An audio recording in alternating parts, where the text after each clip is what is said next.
Bonjour à tous, j'espère que vous allez bien. Aujourd'hui, on se retrouve pour le brief du mercredi 4 décembre 2024. On se fera un petit point Bitcoin, Ethereum. Vous avez choisi pour la deuxième vidéo tout à l'heure l'analyse de VeChain. Du coup, je remets en jeu Cubic contre Zedero. C'est à vous de décider en commentaire. Le commentaire qui reviendra le plus gagnera l'analyse. Et aussi, n'hésitez pas à me proposer des idées d'altcoins que je pourrais analyser parce que là, j'ai tout choisi dans les commentaires. Également, on fait un petit point copy trading rapidement. On a encore enchaîné pas mal de TP, 12 TP hier sur la stratégie LIM.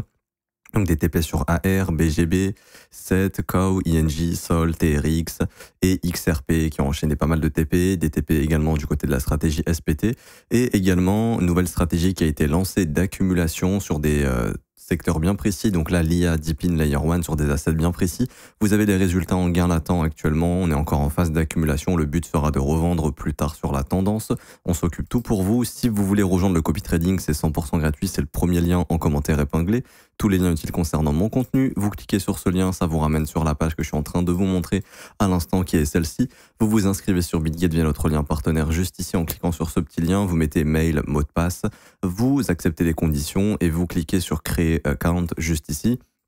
Ensuite, il vous suffit simplement de cliquer sur rejoindre copy trading.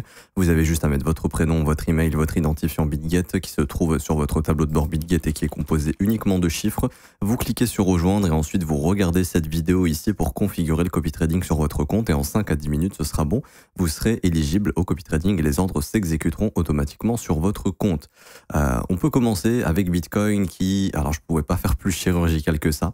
En termes de précision, on est venu exactement chercher ce dont on avait vu et c'est encore plus intéressant sur Ethereum, on ira voir ça après. Mais on avait parlé du Monday Low, c'est-à-dire le plus bas du lundi qui est souvent chassé. En fait, on laisse les traders se positionner le lundi, on les invalide le mardi ou le mercredi. Comme ça, ensuite, on a le vrai mouvement le reste de la semaine. Et le vendredi aussi, on peut piéger ceux qui n'auraient pas pris leur profit. Mais grosso modo, tous ceux qui ont long le lundi ont mis leur stop loss sous le plus bas de lundi. Le marché est venu déclencher ces stop loss. Donc tous ceux qui ont acheté avaient mis un stop loss ici. C'est-à-dire si le marché vient ici, ils sortent de leur position. Le marché est venu déclencher ces stops, ce qui a permis de déclencher beaucoup de volume. Je le vois grâce aux bougies vectorielles. Ici, on sait qu'il y a beaucoup de volume, donc beaucoup de gens qui ont été stoppés. Et ce sont des gros poissons à la place qui se sont positionnés ici. Donc, depuis la chasse du Mandelo, l'objectif est d'avoir un biais bullish et la confirmation de ce biais bullish sera la cassure du dernier sommet descendant qui a causé la cassure d'un creux. Donc le dernier creux cassé, c'est lui. Et le dernier sommet qui est venu rendre la cassure de ce creux, il est ici. Donc ce qu'il faut, c'est non plus casser ce sommet. Alors ce serait mieux parce qu'on aurait également un breaker, mais là également, on pourrait avoir un changement dans la structure du prix, il faut venir casser ce sommet juste ici. Si on arrive à s'installer au-dessus de ce sommet des 96 400, on devrait en théorie revenir travailler ce sommet ici. Et ça, c'est vraiment le sommet pour moi qui nous donnera le go pour aller casser les 100 000, c'est-à-dire former un breaker ici qui permettra au prix d'accélérer très probablement et d'aller s'occuper de tous les stocks qui sont en train de s'accumuler au-dessus des 100 000 $ et les liquidations. Aller chercher les liquidations également. Je vous montre rapidement, mais là sur iBlock, on a beaucoup de liquidations qui s'accumulent au niveau des 100 000, également au niveau des 107 000.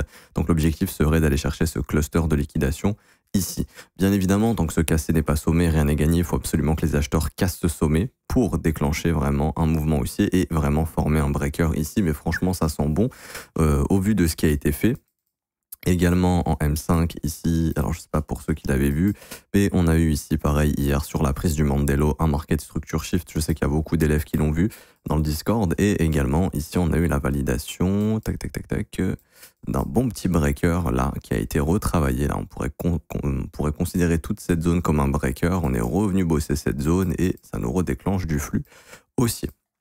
Alors, il faut quand même faire attention parce qu'il y a une belle prise de stop. Ici, on avait accumulé plein de sommets. Vous voyez, hop, on est venu prendre les stops. Gros displacement ici. Donc, il faut faire attention. Il ne faudrait pas former un sommet descendant parce que c'est pas encore gagné, je le répète. Hein. Ce qu'il faut vraiment, là, pour repartir bullish, c'est casser le dernier sommet descendant, ce qui n'est pas encore le cas.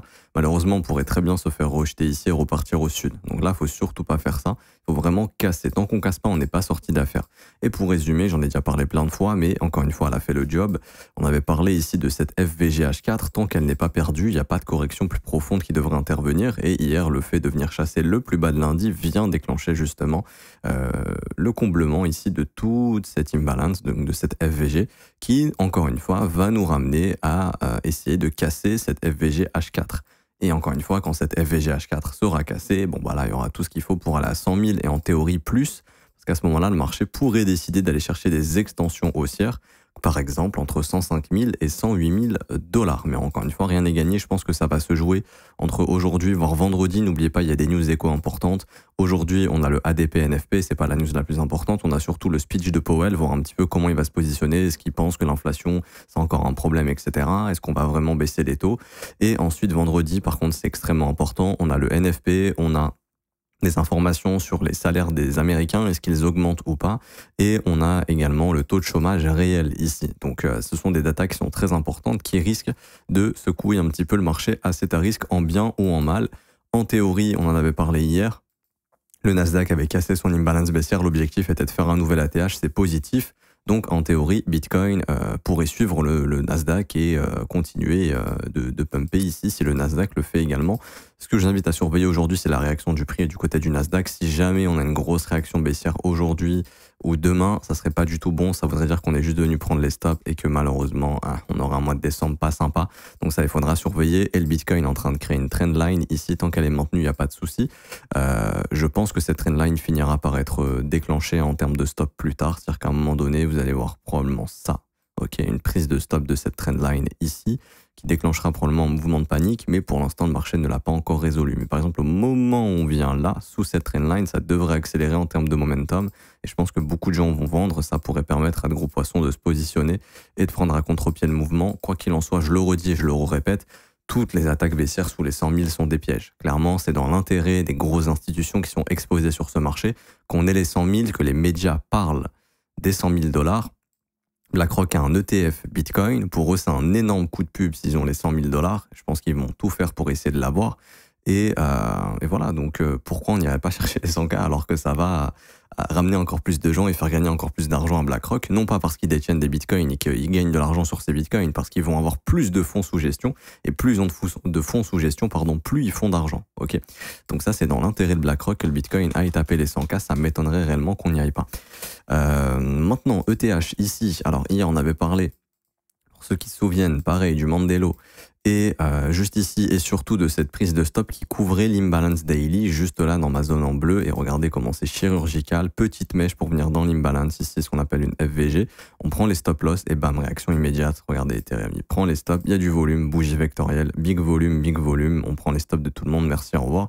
Tous ceux qui ont shorté la cassure du support sont coincés ici, et maintenant les stop loss sont au-dessus du dernier sommet à 3766, donc ça devrait continuer de monter. Et également, ce que Ethereum fait, il le fait pas à n'importe quel moment, il le fait à 9h heure de New York, c'est à l'Open US. Très souvent, les manipulations du prix se font autour de l'Open de l'US pour prendre à contre-pied tous ceux qui shortent à la volatilité quand le marché ouvre aux États-Unis. Ok, Ethereum ouvre tout le temps, mais si vous voulez, comment expliquer ça sans passer pour un fou, des algorithmes qui vont chercher à exécuter du volume, ou des stop-loss, ou des ordres limites, etc., vont généralement stimuler l'activité sur le marché autour de l'Open US quand quasiment toute la planète est là, les Européens sont là, les Américains sont là, etc. Donc c'est le meilleur moment pour prendre à contre-pied la majorité et initier le vrai mouvement. Et donc ici, on a également la cassure du dernier sommet, alors pas encore, là, on a fait une clôture au-dessus, c'est positif, ok. On a clôturé au-dessus du dernier sommet. Maintenant, ce qu'on aimerait voir, bien évidemment, c'est là que l'imbalance qui se forme à cette prise de sommet soit maintenue. Pour l'instant, c'est le cas. On veut surtout pas aujourd'hui perdre cette FVG. Là, on voit que le prix, vous voyez, il l'a comblé, il la travaille. Tant qu'on perd pas cette FVG, il n'y a pas de souci. Si on perd cette FVG, malheureusement, on pourrait considérer ça comme une simple prise de stop, et là on pourrait avoir une attaque baissière. Donc on veut surtout pas voir ça. Aujourd'hui, on veut absolument que ETH maintienne les 3636 dollars, ok, pour continuer de push et aller chercher au-dessus des 3764. Et assez rapidement, l'objectif pourrait être d'aller chercher ici la prochaine buy side liquidity qui sera du coup au 3894 et au 3980 dollars. Quoi qu'il en soit, on voit Ethereum qui fait quoi? Qui maintient les imbalances haussières. Ici, le 26 novembre, on est venu prendre les stops dans l'imbalance ici, on continue. On est venu faire exactement la même chose. Tous les stops ont été pris ici dans l'imbalance. Et ben, en théorie, on devrait continuer. Dites-vous qu'il faut garder un biais bullish tant qu'Ethereum maintient cette imbalance daily. Au moment où Ethereum fait ça, là, on peut se poser des questions sur une correction d'Ethereum. Mais tant qu'on ne fait pas ça, la direction est haussière. C'est d'offrir de nouveaux sommets et de se diriger vers les 3980 et les 4000 dollars. Et quoi de mieux que, comme coût marketing pour les ETF de BlackRock, d'Ethereum, d'avoir un Ether à 4000 ce mois-ci est d'avoir un Bitcoin à 100 000. Vous imaginez les médias qui disent Bitcoin 100K, ETH 4000. Certains analystes prédisent qu'Ethereum va chercher 20 000 $ en 2025. Et pour Bitcoin, certains analystes prédisent que Bitcoin ira à 500 000 $ en 2025. Bah, c'est rien de mieux que de lancer le FOMO et de donner encore plus envie aux gens.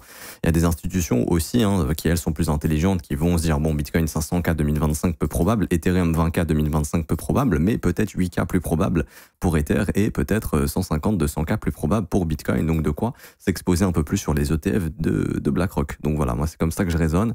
Je me dis, comment ils vont faire le maximum de pognon possible. Pour moi, c'est comme ça qu'ils vont le faire. Donc, ils ont tout intérêt à ce qu'on aille chercher des gros chiffres ronds qui intéressent du monde et idéalement de le faire avant la fin d'année et peut-être avant Noël aussi pour que tous les gens, quand ils se réunissent autour de Noël, les gars, vous avez vu Bitcoin 100 000, Ethereum 4 000, ouais, certains disent que ça va aller à 500 000 pour Bitcoin et 20 000 pour Ethereum. Oui, moi j'ai investi, vas-y, moi je vais le faire et voilà. C'est comme ça qu'on construit de la hype autour d'un marché et qu'on construit une bulle et que BlackRock s'enrichit encore plus. Je m'arrête ici pour aujourd'hui, j'espère que ça vous aura plu. Si c'est le cas, n'hésitez pas à bombarder les pouces bleus, à vous abonner si ce n'est pas déjà fait, à mettre des commentaires également. Merci à ceux qui jouent le jeu. Je vous rappelle également en commentaire épinglé, on vous a fait plein de contenus gratuits. La formation gratuite que vous pouvez récupérer avec mes pépites altcoin, il y en a encore plein qui n'ont pas encore vraiment décollé. Bon, elles sont déjà toutes pris de la valeur, mais elles sont encore intéressantes. Donc, vous pouvez encore télécharger cette formation. Et je vous ressortirai une vidéo pour tous ceux qui sont éligibles, donc ceux qui se sont inscrits sur Bitget via notre lien partenaire. Je vous ressortirai bientôt une vidéo pépite avec différents secteurs. Ça va vous plaire. Donc, si vous voulez la récupérer, c'est juste ici, formation Bullrun plus les pépites. Vous remplissez le formulaire, vous suivez ce qu'il y a à faire. Ensuite, pour ceux qui veulent rejoindre le copy trading, on a lancé de nouvelles stratégies qui sont déjà en gain non réalisés. Bien sûr, c'est du non réalisé. On va s'occuper de la prise de bénéfices. Aussi, les stratégies LIM qui cartonnent tout, les SPT également. Et pour ceux qui veulent rejoindre mon école de trading et se former à mes côtés tous les jours, où je fais des vidéos privées en direct pour les élèves. Je réponds à leurs questions, j'analyse leurs coins, on voit des opportunités continuellement tous les jours. On fait des watchlists avec des assets qui sont bien techniquement, qui sont intéressants. On regarde les tokenomics pour éviter les projets pourris. Également, on apprend l'analyse technique, on parle de gestion du risque quasiment tout le temps, prendre des profits sur la montée ou réinvestir, etc., etc. Et en plus de ça, vous aurez accès à la formation de l'école, qui est une formation de 19 heures, plus de 19 heures de cours vidéo, 8 modules dans lesquels vous apprenez tout avec des sous-modules. On apprend tout sur l'analyse technique, le trading en général, la création d'un plan, le développement de votre profil, la gestion du risque, l'analyse technique, il y a absolument tout, ça se passe juste ici et ça commence à partir de seulement 49 € par mois ou sinon vous avez les offres 3, 6 et 12 mois qui sont moins chères. 3 mois est moins cher que mensuel, 6 mois est moins cher que 3 mois et 12 mois est moins cher que 6 mois. C'est vous qui décidez, je vous attends dans l'école, sinon on se retrouve tout à l'heure pour une prochaine vidéo pour l'analyse de VeChain. À tout à l'heure, ciao ciao.